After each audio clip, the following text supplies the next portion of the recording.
TeenLine is a different kind of after-school program. Every day, kids gather at Cedars-Sinai Medical Center to take calls from teens in trouble. She was suicidal when she called. Her problem was abusing ecstasy, and her mom was abusive. The nonprofit often gets crisis calls from kids who are depressed or suicidal.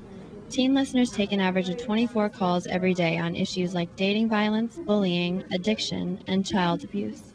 In her culture, it was acceptable to burn people on the back of their hand with a teaspoon.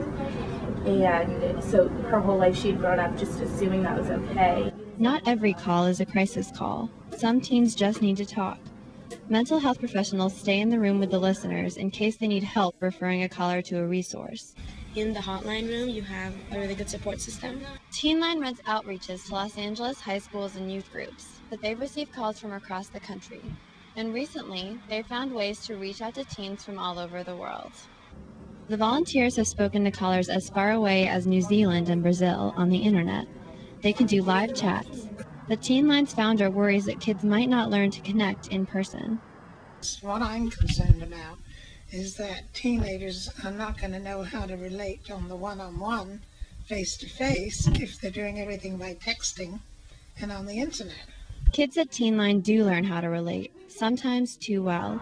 The calls can be overwhelming. To talk about like what we went through like ourselves, it helps us too because like it takes your load off a little bit and like it's not as much pressure on you alone. So I know we have anxiety about the different kinds of calls that might come up. Adults are always on hand to counsel the teens after a hard call. Listeners go through 13 weeks of training.